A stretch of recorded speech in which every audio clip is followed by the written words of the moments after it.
How did you seek out Christian mentorship in your late teens and early adult? Yeah, so like for example, when I was part of the Christian club, I did that with people just a few years older, as well as the campus staff. Whenever there were guest speakers, or I meet older pastors or older people that I observe them for a bit and I admire them, I would literally approach them. Actually, with Pastor Scott that I was mentioning, now that I recall, I think I literally emailed him and I said, like, because he had seen me a few times only, but I thought, Lord, I need like guidance. Like 21 years old, I don't know what I'm doing. Lord, I need guidance. I need help. My dad's not around, nor is he a Christian. I need help. And so I was praying, and I'm like, oh, Pastor Scott, that would be great. And I emailed him, and I'm like, hey, Pastor Scott, we don't have a close relationship. You met me. Like, I was like, can you be my mentor? So it was almost like dating. You know what I mean? Like you're like determining the relationship kind of thing. No, but seriously, like he's loved me ever since. Like to give you one example, it's just like makes me want to cry, and I did cry that day. I remember a number of years ago when my dad and I, because of the whole satellite dad family, the Tai Hongan kind of arrangement, my dad, being Asia, having a company business, and then visiting Canada less and less over the years, right? Less and less, and every time he visited, shorter and shorter. Okay, you can imagine, right?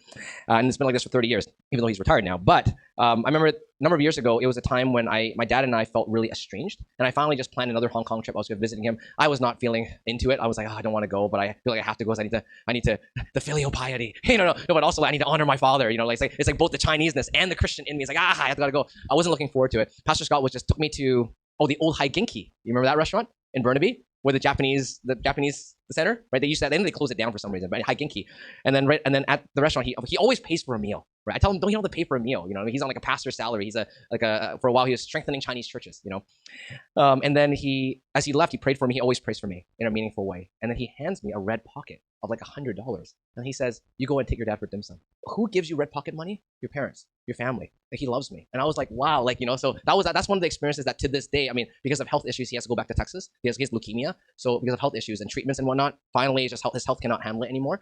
So we were really sad about that. I helped him move, and this was a few months ago. But yeah, that was, and then there's some other older men that were in my life, and then as well for different seasons of my life. Yeah, but I think how you should do it is if you have someone, and then for ladies, right? If you have an older woman whom you respect, very similar, you kind of pray through it and then try to be intentional. I have to say, however, also just kind of like prepare yourself, because my intentionality sometimes was not reciprocated, and I was kind of disappointed. There's some men that I approach, and they just kind of like cold shoulder me or did not reply, which is kind of hurtful, honestly speaking. But I guess that's kind of the risk you kind of have to take, because right, like and sometimes and try not to assume the worst in them.